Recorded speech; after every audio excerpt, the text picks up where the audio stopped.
अस्सलाम वालेकुम, my name is doctor इकराम आरिफ। जो आज हमारा टॉपिक ऑफ डिस्कशन है वो है डायबिटिक फूड। आपको पता है जो डायबिटीज़ का मर्ज़ है वो दिन ब दिन बहुत ज़्यादा इंक्रीज़ हो रहा है। तो पाकिस्तान भी इस लीडिंग कंट्रीज़ में है जिसमें डायबिटिक जो पेशेंट हैं वो दिन ब दिन बढ़ रहे हैं।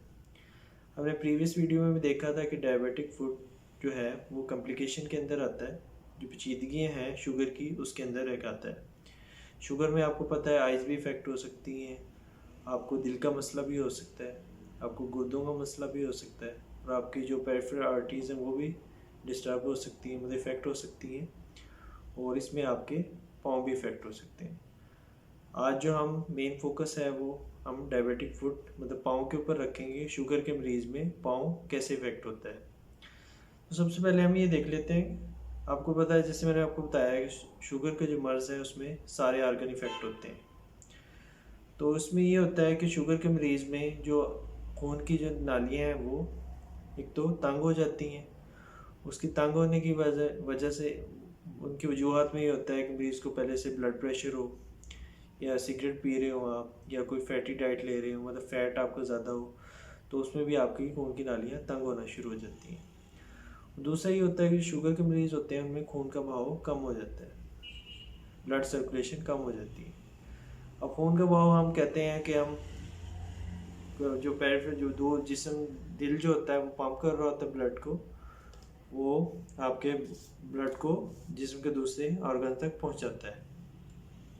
अब इसमें जो शुगर के जो मरीज़ होता है इसमें जो होता है जो दिल से दूर हिस्से होते हैं उसमें ज़्यादातर खून का बहाव कम होता है। अब वो दिल से दूर हिस्से कौन से हैं? आपके हाथ हो सकते हैं, आपके पाँव हैं। अब हाथों में तो ये है कि आप हाथ ऊंचा करते हैं तो ग्रेविटी से आपका सारा बहाव आपके दिल की तरफ आ जाता है, मतलब ब्लड सर्कुलेट होता रहता है।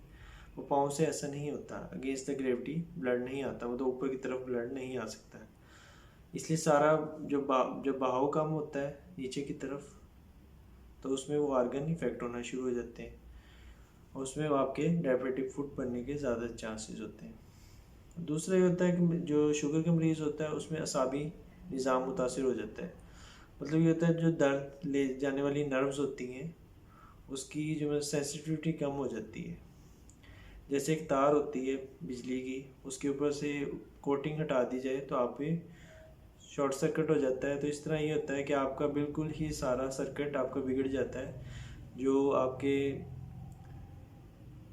पेन की शिद्दत लेके जाने वाली आपके दिमाग की तरफ जो होती हैं नर्व्स, उनकी कोटिंग डिस्टर्ब हो जाती है। इसलिए ज़्यादातर शुगर के मरीज़ जो कंप्लेन कर रहे होते हैं हमारे पास कि हमारे पाँव सुन रहते हैं, या पाँव में से सेक निकलता है, या पाँव में से दर्द रहता है। इसको हम इंग्लिश अपनी मेडिकल टर्म में पेरिफेरल न्यूरोपैथी भी कहते हैं। जब पेरिफेरल न्यूरोपैथी होती है तो पेशेंट को बिल्कुल पेन जो महसूस करने की सलाहियत है वो भी चली जाती है। जब पेन महसूस करने की सलाहियत चली जाती है तो उसमें ये होता है कि पेशेंट को जब भी कोई कांटा चुभ सकता है, या कोई भी फॉरेन बॉडी को पत्थर हो गया या कोई भी चीज़ है, जब चुभती है तो उसको महसूस नहीं होता। दूसरी ये होता है कि मरीज़ अगर कोई कोई हीट वाली जगह पे बैठा है, सर्दियों के अंदर ज़्यादातर पेशेंट में ये होता है कि ज़्यादा चूल्हे के आगे बैठे हैं तो वो बहुत करीब करके बैठे होते हैं, उनमें पेन की या हमारी फ़ौरन जैसे हम चूल्हे के आगे बैठते हैं, पाँव करते हैं तो हमें फ़ौरन हम पाँव को हटा लेते हैं अगर हमें बहुत ज़्यादा हीट लगती है। शुगर के पेशेंट में जो दर्द वाली सलाहियत है या आपके महसूस करने की सलाहियत है वो कम होती है। तो ज़्यादातर ये होता है कि सर्दियों में इनके पेशेंट के ज़्यादातर डायबिटिक फुट बनने के चांसेस होते हैं। तो ये जो शुगर के पेशेंट हैं इनको एहतियात करना चाहिए।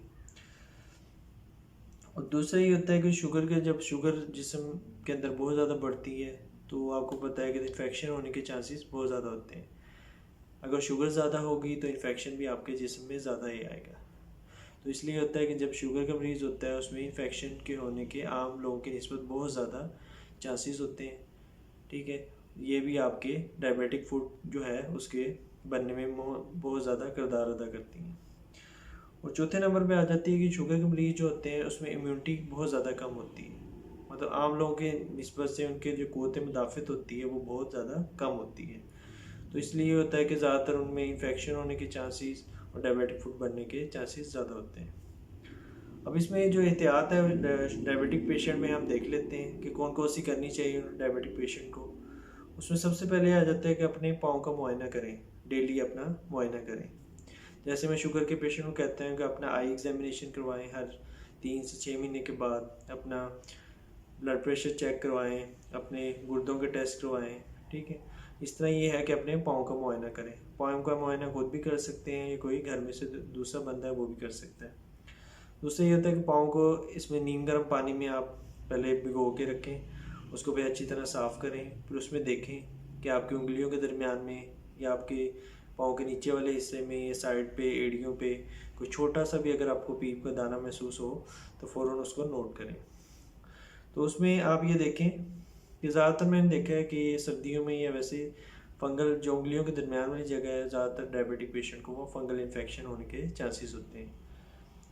और दूसरा ये होता है कि अगर आपको अगर आपको पाँव को प्रोटेक्ट करना चाहते हैं, आपने पहले उसको नीम गर्म पानी में भिगो लिया, फिर उसको टॉवल से साफ़ कर लिया, तो उसके ऊपर आप वैसलीन या ऑलिव ऑयल या कोई भी लुब्रिकेंट वगैरह लगा सकते हैं ताकि आपके जो जिल्द है वो मुलायम रहे और उसमें कोई ड्राई ना हो आपकी स्किन। और इसमें ये होता है कि फिर उसके ऊपर जो सर्दियों के अंदर जैसे हम लोग कहते हैं कि मोटी जुराबें पहन सकते हैं। और ज़्यादातर जो डायबिटिक फुट वाले पेशेंट है या शुगर के मरीज़ होते हैं और हम कहते हैं कि बंद जूते पहने।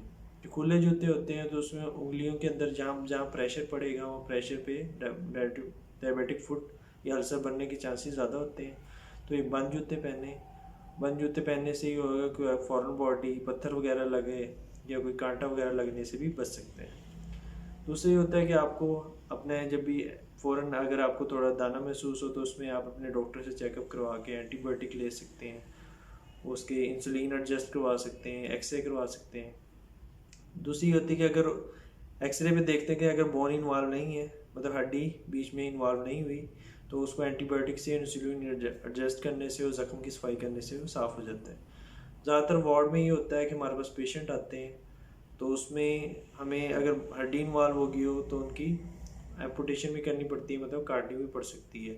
उसमें उंगली भी काटनी पड़ सकती है। अगर अल्सर ज़्यादा हो जाए तो उसमें ऊपर तक फैल जाए तो उसमें आधी टांग भी काटनी पड़ सकती है, पूरी भी काटनी पड़ सकती है। वो पेशेंट की उसके मुताबिक होता है। इसलिए इतनी कॉम्प्लिकेशन या इतनी उससे बचने से बेहतर है कि आप पहले ही इसको प्रॉपर डायग्नोस करें, देखें अपने जो पाँव है उसका रोज़ाना मुआयना करें और कॉम्प्लिकेशन से बच सकते हैं।